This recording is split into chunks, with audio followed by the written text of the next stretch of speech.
the fatigue of over rolling more than what you had to, the fatigue and the frustration.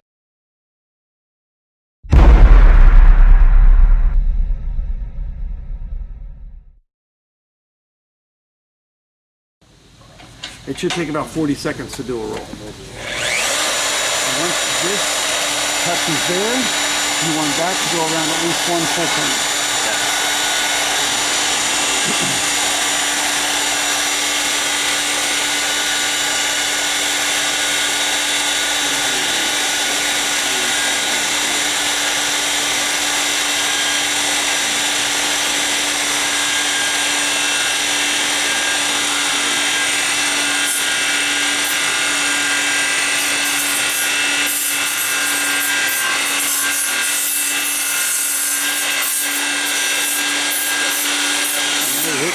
You did one turn, so once it hits there to there, that goes around one turn, you're done. Okay. And then you back it out.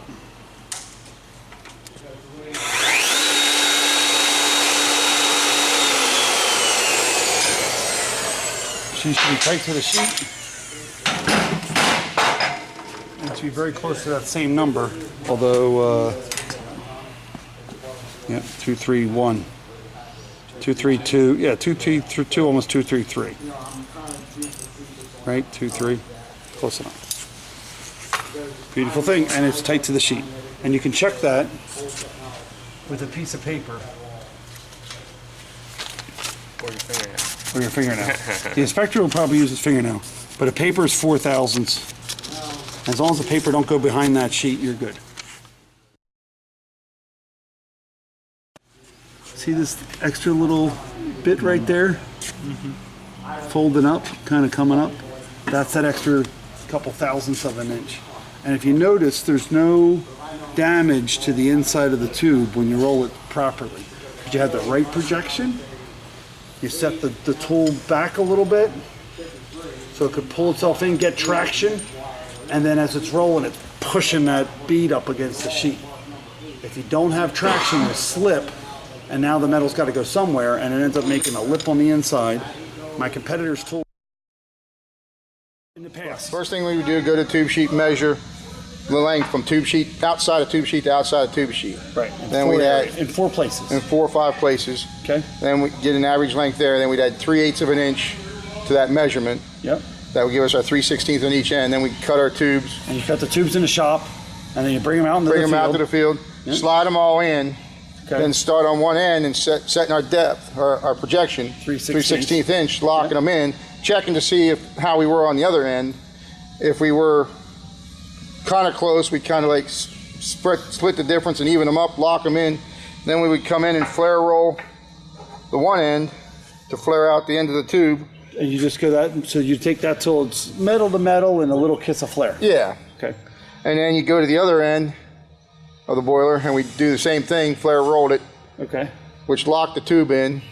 Then we would come to the first end, straight roll it to get it out, metal to metal, and that compression to get the seal. Yeah. And then we would go in with our beater and go around and beat over the end of the tube.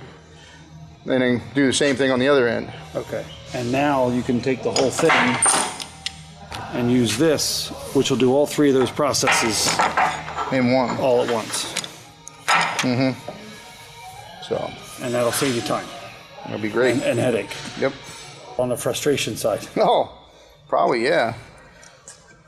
Like I said, the frustration of getting, switching back and forth, rolling, the fatigue of over rolling more than what you had to, the fatigue and the frustration of that beater tool and not shooting it down through your tube. Yep, chasing yourself. And the impact of that and the noise of that on your body and everything else. Okay. So. And then what'd you do if you had a weeper? If we had a weeper, we'd go back and straight roll a little bit more just to, hope we get it sealed up. And then, like you said, depending, you could have ended up chasing across the sheet because you're managing that stress. And yeah. Okay. So. Sounds good. Thank you. So this one's rolled to the right amount. If you pick any one that you have that's rolled to the right amount for a given tube, and you tighten your tool up by hand, that it's just snug, you're not making any more work being done, I can then take these Allen screws and move that forward to set my depth. The one we gave you. Which side did you have? The one we gave you. All right. So now my rolls are in the tube sheet and my collar's close enough tight to that back bearing ring. Now set the projection for 3/16 of an inch. You want to be accurate because the amount of metal I need to move to the sheet has to be accurate. I have to have a place for it to go. If I don't have enough metal, I don't get tight to the sheet. If I have too much, it wants to roll over and it's going to stop me from hitting. So 3/16 of an inch.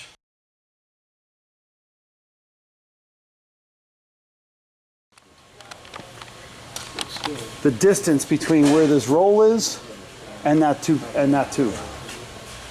And depending on the clearance between that hole, I can vary this distance between here and here. We're just going to roll it from until I see this go metal to metal again, and I'm going to see how close that is to there.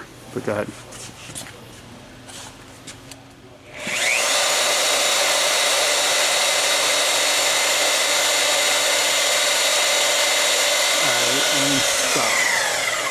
All right, so now I'm metal to metal here. This is a little shy, and I'm just about ready to touch. See it? Yeah. So I'm pretty close.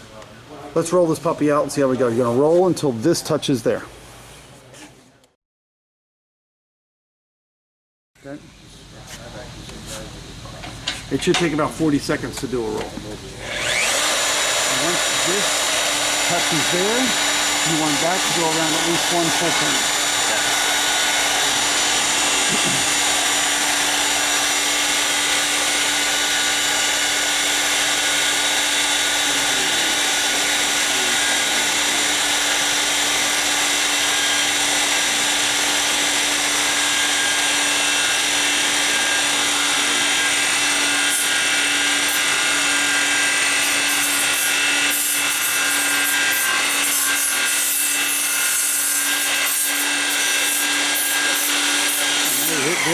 You did one turn, so once it hits there to there, that goes around one turn, you're done. Okay. And then you back it out.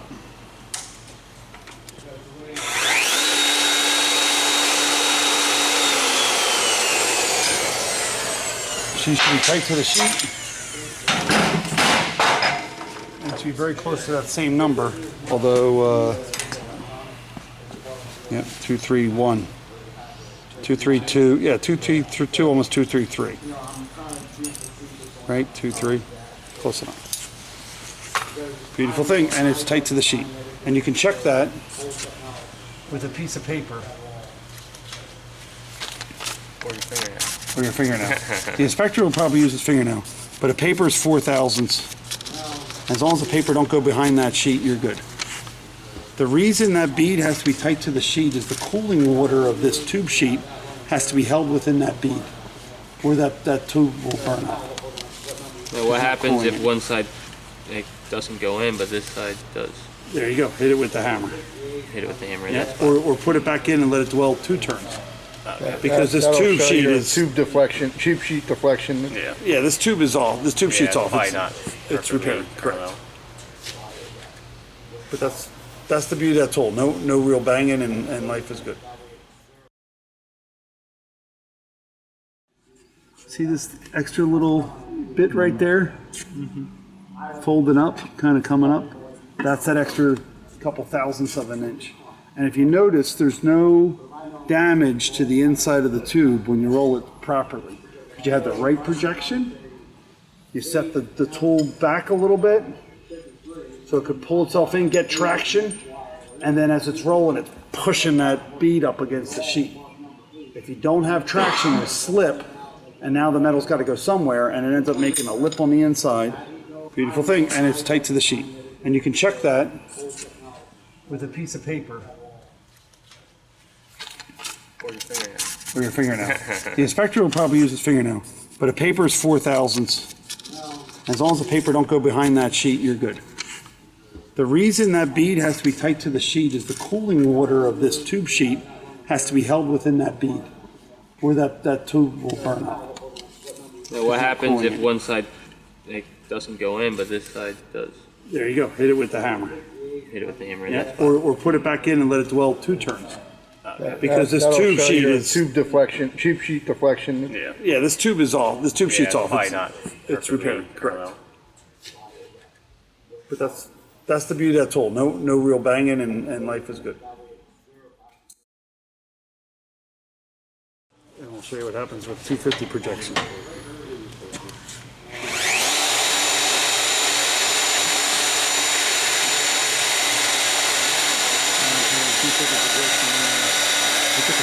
So now my bead roll's touching. Okay. All right, keep it going. Bead roll's touching, and I'm not touching the. I'm not in the middle yet. So this not only bead midair because of the extra tube, but also bead midair because of all that extra tube. And here's something different going on.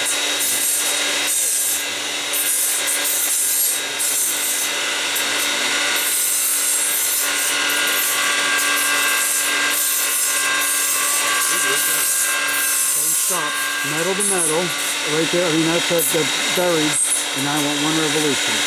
Stop. So let's back that out. What's that? So at a 1/4 inch projection instead of 187, I now have all that extra metal. Look how much higher that bead is. I got this extra metal. See this forming in here, this lip? Yeah. This lip forming in here, that'll cause a steam impingement and cause an issue with burning up the tube. And I don't have the sheet tight, and I got this tube rolling back. So I pushed it in, and now it didn't have anywhere to go. I have too much metal, nowhere to go. So some of it rolled on the inside, made this lip, and some of it rolled up here and rolled down the outside. So that's the mistake of having too much, right? Let's do one more with too little. So you know the difference? This one was 0.125 inches. This was 0.250 inch projection. And this guy's good. See the difference in appearance from these 3? This is the right one, which is 187. And I know it's only a little bit, 60 thousandths of an inch, but that's a lot of metal, one way or the other. For at 60 thousandths, less than a 16th. Okay, so when we're using this tool, we definitely want to measure the projection, and you want to measure that gap. So let's do one more with the gap. So that's this one, right? Go ahead, roll that puppy up. Man, you're back in.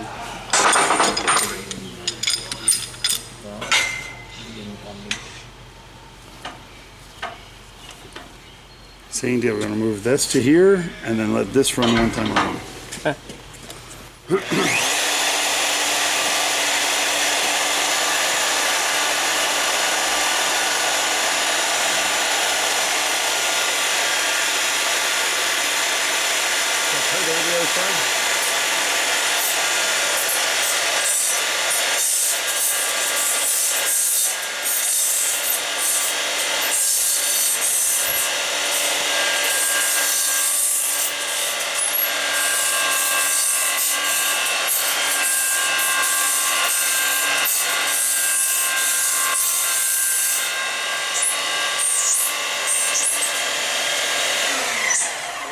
Guys, for 1 second, let me just take a picture so I can see my work today.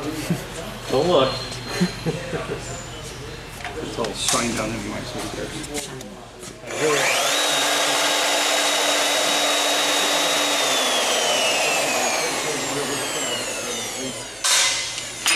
My buddy runs Kimball Midwest. Oh yeah. At least in a lot of here. I don't know how far he goes here, but all right. Who's So that Jim Pompa, is he part of your group or not? Yeah, no. So short, not enough to bead over. Don't have my good bead. I don't have enough of that roll. See the distance of that bead versus the distance of that bead? Mm-hmm. Right? This one was 0.125 inches. This was 0.250 0-inch projection. And this guy's good. See the difference in appearance from these three? This is the right one, which is 187. And I know it's only a little bit, 60 thousandths of an inch, but that's a lot of metal, one way or the other. For at 60,000, less than a 16th. Okay, so when we're using this tool, we definitely want to measure the projection, and you want to measure that gap. So let's do one more with the gap really far away. Keep going. So now we're looking at a distance from here to there. Yeah. That's significant. Go ahead.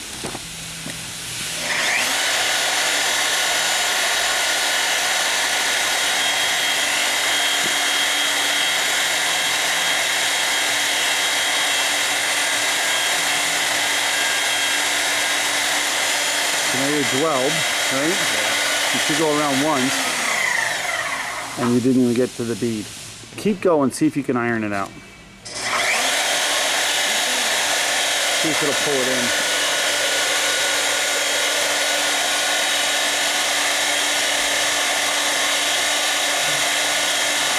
I think it's just pulling the Pull out, isn't it? You can tell. It feels like there's no friction on it. You can, but when you take this off, you can't pull that out. It's tight as can be. Lift that out for a second. Now try to pull that expander out of the hole. Yes. It's done. So what's happening is, as you're trying to roll, it's trying to pull in, but it's just slipping. Now what if I loosen it up, Right. push it tight in, and then go again? Go ahead, try it. Nothing's gonna happen. So now you're tight to the sheet now, right? I mean, you're tight, Yeah. and that's tight. And you can roll all day long. Okay, so now we're gonna put this in. Go ahead, now try it. Yeah, it's already tight. There you go.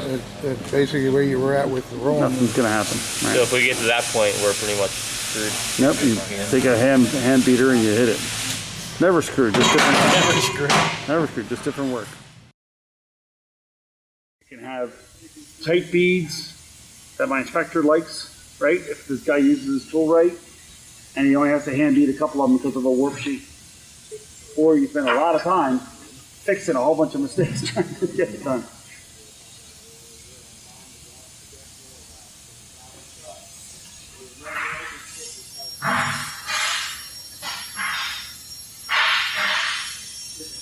So there's I don't know a how bunch of needle roller bearings inside of there.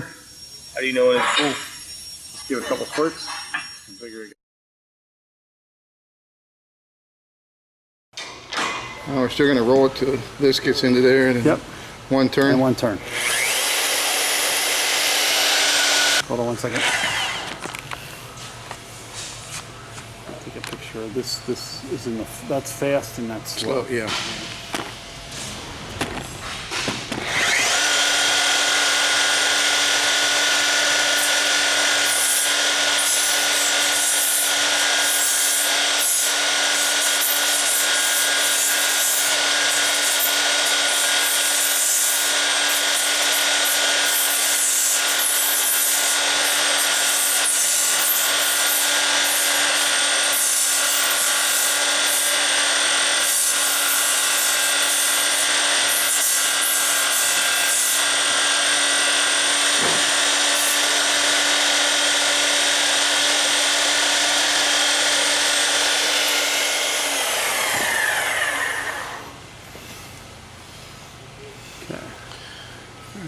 Good in one roll. All right, I'll take that out. But we're not flat up against the tube sheet. You can roll it one more roll if you want. And iron out that change. Just keep it running.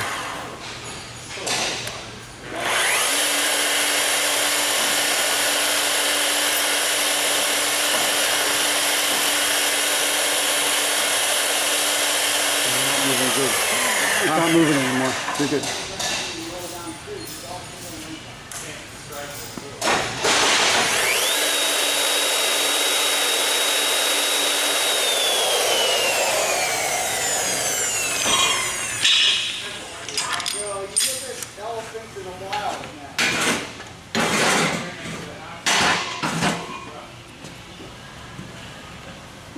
So you're a little loose there, and you're a little loose there.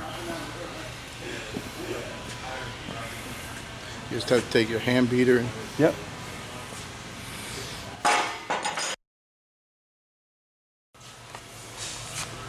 Take a picture of this. This is in the, that's fast and that's slow. slow, yeah.